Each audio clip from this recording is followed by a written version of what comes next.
네, 파파 게러지 여러분 안녕하세요. 오늘도 제가 엄청난 차량을 여러분들한테 보여주려고 이 자리에 나왔습니다. 여러분 오늘 제가 여러분들한테 보여줄 차량은 사륜구동의 원조, 사륜구동의 아버지인 바로 미국의 지프입니다.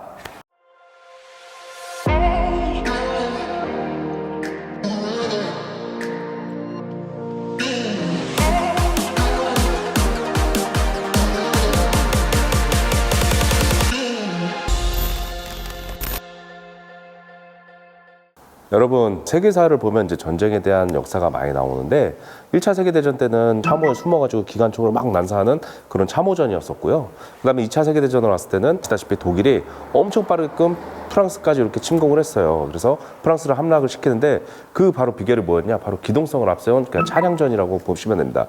전차랑 그 다음에 이런 차량을 앞세워가지고 엄청 빠르게 기동성을 바탕으로 해서 다른 나라들을 함락을 시켰습니다. 그걸 보고 그 당시에는 이제 연합군에 이제 미국이 참전을 안 했었는데 미국도 그거를 독일의 강력한 이제 G5라는 지금의 이제 G바겐이 되는 그 차량을 보고 이거 나중에 우리한테 큰일 나겠다. 우리도 저런 차를 만들어야 되겠다 해가지고 긴급하게 자동차 회사를 다 소집을 합니다. 그래서 이제 이런 차들을 만들 거다. 그리고 이렇게 할 건데 그러고 나서 이제 조건을 거는데 그 당시 이제 130개 가량의 이제 미국의 자동차를 만드는 회사가 있었습니다. 거기에다 이제 주문 제시한 게 총 무게는 600kg 미만. 그리고 사륜구동은 기본 탑재해야 되고 창문이 앞으로 이렇게 접어야 되고 직사각형 바디에 정비성이 되게 우수해야 되고요. 3명 이상 탑승을 해야 되고 그 다음에 270kg 이상 물건을 실을 수가 있어야 된다고 합니다. 그런 조건을 걸고 그 다음에 70일간의 기간 동안 이제 시험차를 만들어서 납품을 해야 되는데 그때 이제 최종 선택된 데가 당시 이제 포드 자동차, 아메리카 벤텀, 그 다음에 윌리스였습니다. 윌리스사였는데 제일 처음에는 포드 자동차 같은 건 조금 이제 배짱을 부렸어요. 왜 그러냐면 자기가 큰 회사이기도 하고 아시다시피 대량 설비가 가능했기 때문에 당연히 포드가 낙찰될 거라고 생각을 했었습니다. 그래서 조금 얘네들 이제 방식보다 조금 이렇게 좀 응대를 잘 안 했나 봐요. 그리고 적극적으로 벤텀사랑 이제 윌리스사가 붙는데 벤텀사가 처음에 낙찰을 받게 됩니다. 막상 이제 너네 해봐 이랬는데 벤텀사가 말과는 다르게 그 행동을 좀 다르게 납품을 해서 또 탈락이 되었습니다. 그래서 마지막으로 또 포드랑 또 이 윌리스사가 이렇게 접전을 붙였는데 그 당시에 이제 마지막으로 낙찰된 것은 이제 그 윌리스사의 이제 지프였고요. 그래서 이 전쟁 중에 나온 차들이 보면 알겠지만 G바겐, 랜드로버, 그다음에 지금 뭐 체로키나 랭글러처럼 이런 지프들이 전부 다 2차 세계대전 때 이제 만들어진 차량이라고 보시면 됩니다. 자, 그리고 나서 이제 전쟁이 끝나고 이 차량들은 어떻게 되냐? 다 방치하거나 고철로 다 쓰이게 되는데 한국에서도 이 차가 들어왔었어요. 어떻게 들어왔냐면은 한국의 6.25 전쟁 때 이 차가 들어왔습니다. 그리고 이 차가 들어와서 한국 전쟁이 끝나고 나서 이 차가 많이 버려졌잖아요. 그리고 이 차를 수리하시는 전문가들, 이 차를 버려진 차를 막 타고 다니던 이제 우리 국민들이 이 차를 이제 수리도 하고 막 해야 되잖아요. 그거를 했던 분들이 나중에 이제 드럼통이랑 이 차를 참고해서 만든 차가 바로 우리나라 최초의 자동차인 시발 자동차입니다. 정식적인 라이선스를 딴 거는 70년대 쪽에 이제 신진 자동차를 통해서 지프라는 게 들어왔는데 이게 이제 자체적으로 이제 디젤 엔진을 얹혀서 막 그 이름만 받아가지고 쓰다가 미국의 이제 적대 국가인 그 당시에 리비안가 그쪽에 수출을 하게 된 거예요, 한국에서. 그래서 이제 지프가 화가 나요. 왜 적대국에 우리 차를 라이센스 이름을 딴 차를 팔아 이래가지고 화가 나서 계약을 파기합니다. 그래서 이 차는 비운의 차가 막 이렇게 되다가 이제 이름을 사용할 수가 없어가지고 나중에 쌍용차에서 인수가 되고 쌍용차에서 한국인 할 수 있다 해서 코리아 두잇 해가지고 코란도라는 차량까지 이렇게 탄생하게 됩니다. 그래서 이런 역사들을 보면은 굉장히 이렇게 막 이어진다고 보시면 돼요. 자, 오늘 여러분들한테 보여줄 차량은 바로 1946년식 윌리스 지프입니다. 그리고 이거는 이제 군수용 버전이 아니라 민수용으로 제가 아까 이야기한 대로 이 전쟁이 끝나고 나서 얘네들이 이제 민수용으로도 많이 개발을 했는데 그 차량 중에 하나인 CP2 버전입니다. 그래서 여러분들이 오늘 제가 이 차를 좀 정말 보여주고 싶었던 게 이 차가 한국에도 실제로 몇 대 있긴 있는데 이 민수용 버전의 복원이 이렇게 완벽하게 된 차량은 아마 한국에 없지 않을까 저는 이렇게 생각을 합니다. 그래서 이거를 이제 주문해 주신 분도 엄청 이제 아드님이 보고 가셨는데 와 진짜 이거 새 차 같다 이랬습니다. 제가 이 차 하나하나씩 여러분들한테 보여드리도록 하겠습니다. 오시죠. 네, 제가 아까 그 입찰 조건이 굉장히 까다롭다고 했잖아요. 근데 입찰 조건 중에 좀 수정된 게 하나 있어요.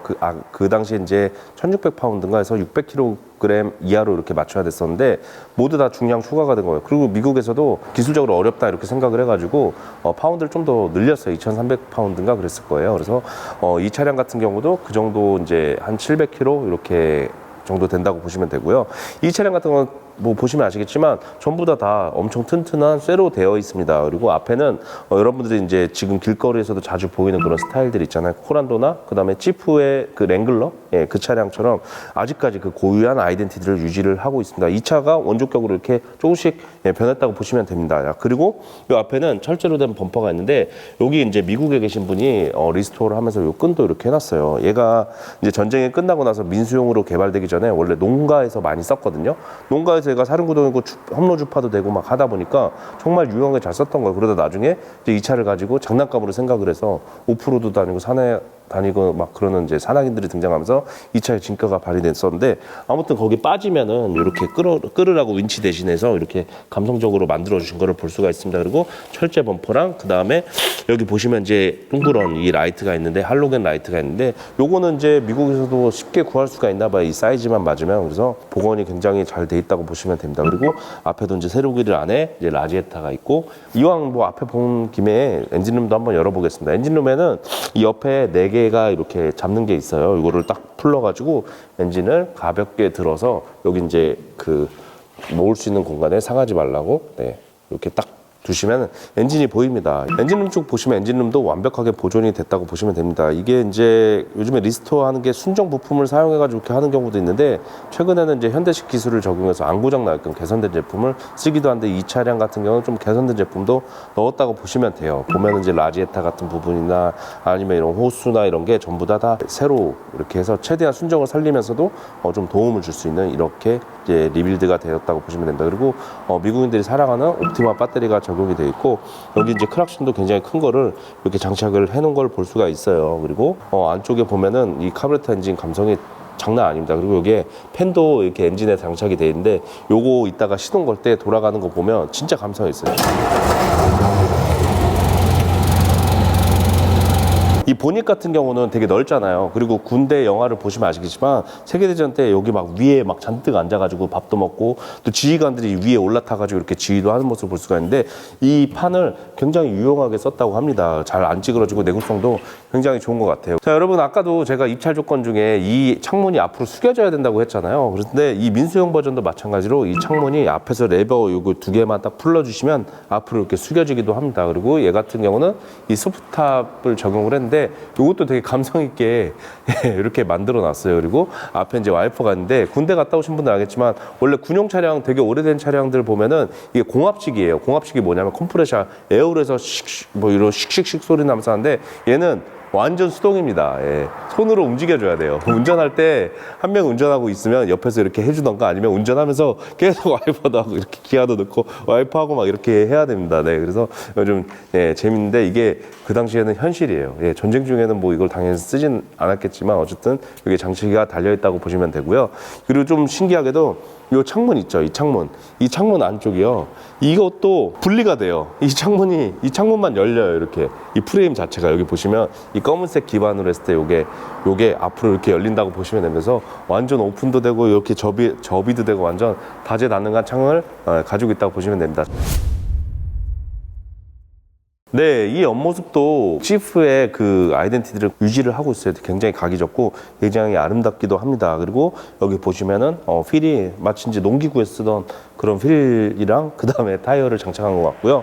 그다음에 여기 허브가 이렇게 휠 밖으로 이렇게 나온 걸 볼 수가 있습니다. 그리고 옆으로 오면 매끈하게 이쪽에서 이렇게 쫙 해서 여기가 접합이 되어 있고 이 아래쪽으로 타기 편하게끔 발판이 되어 있는 걸 볼 수가 있는데 군용 버전에서는 이 발판이 없는 버전이 많기 때문에 보시면 되고 지금 이게 문도 없습니다.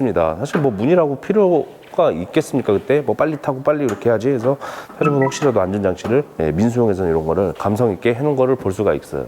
그다음에 이제 소프트탑 같은 경우는 뒤에까지 이렇게 해놓으셨는데 얘도 보시면 아시겠지만 완벽하게 이렇게 탈거가 됩니다. 접혀지기도 하고 해서 완전 오픈이 가능해요. 그리고 스페어 타이어가 보통 뒤에 장착되어 있는 모습도 있는데 얘 같은 경우는 이제 옆쪽으로 이렇게 장착이 되어 있다고 보시면 됩니다. 네, 뒤쪽으로 왔을 때 이제 스페어 타이어 자리에 기름통이 장착되는 걸 볼 수가 있어요. 저도 예전에 이제 아카데미 거 프라모델을 만들 때 이 기름통을 많이 부착했었거든요. 그리고 차주분이 센스 있게 이렇게 빨간 걸로 80 붙여놨는데 이게 80옥탄 이상 이렇게 휘발유 넣으라고 이렇게 표시를 한 것 같습니다. 그리고 감성적인 이제 밀리터리 용품과 함께 이 아래 이제 견인 장치를 현대식으로 2인치 볼로 바꿔놓은 걸 볼 수가 있고요.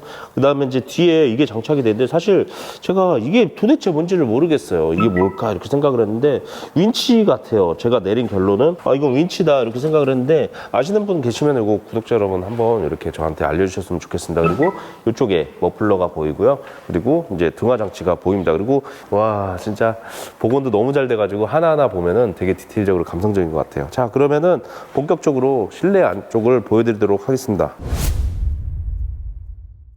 정말 실내도 정말 예쁘게 디자인된 걸 볼 수가 있는데, 이 운전석 아래쪽에 보시면 기름 탱크가 이렇게 존재하는 걸 볼 수가 있고요.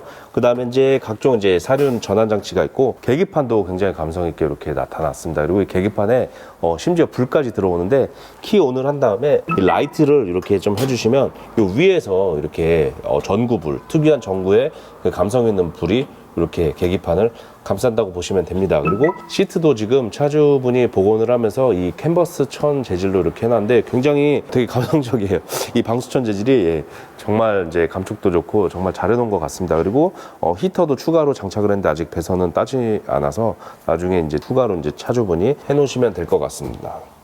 그리고 여기 이제 계기판에 이제 오일이나 이제 지금 그 엔진 온도나 뭐 이런 게 전부 다 이렇게 돼 있는 걸 볼 수가 있습니다. 네. 그리고 이 위쪽으로는 예전 카브레타 엔진에선 필수 조건이 이제 초크, 이제 겨울에 시동 안 걸릴 때 이 초크를 당겨 주신 다음에 시동 걸면 바로 걸리거든요. 그래서 어느 정도 예열이 되면은 그때 초크를 내려주고, 그 다음에 스로틀, 예, 이게 어떻게 보면은 그 앞에 차간거리 유지할 때 하는 어댑티브 크루즈 컨트롤 같이 비슷한데, 사실은 이제 초크 밸브하고 시동 켰을 때 스로틀도 살짝 이렇게 열어주면 미세하게 악셀이 되면서 이렇게 RPM을 유지하는 걸 볼 수가 있고요.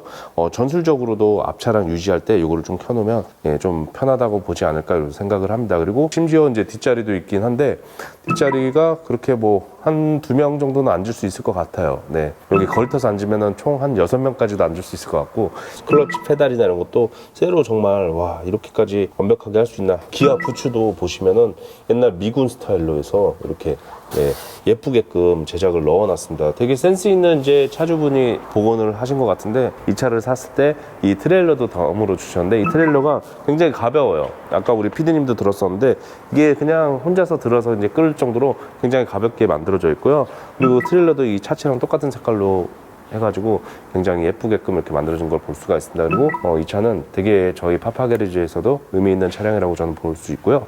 앞으로도 제가 이제 이런 차량들부터 시작해서 제가 조만간 이제 여러분들한테 보여줄 차량들이 몇 대가 있는데, 블랙 시리즈를 제가 최근에 가지고 와서 그거를 또 여러분들한테 스튜디오에서 되게 예쁘게끔 촬영을 할 생각이 있습니다. 그리고 저희가 뭐 아시다시피 차주님들이 블랙 시리즈를 가지고 계신 분들이 좀 많이 있어서 한국에 들어와 있는 블랙 시리즈를 전부 다 소개를 시켜드리도록 할 거고요. 올드카도 정말 재밌는 거 제가 뭐 말로는 못하지만 하이퍼카까지 해서 스튜디오도 하나 얻어서 좀 이렇게 전문적으로 촬영을 할 수 있도록 하겠습니다. 여러분 항상 사랑해 주셔서 감사드리고, 앞으로도 좋은 차 여러분들한테 많이 보여드리도록 하겠습니다. 여러분 감사합니다. 파파.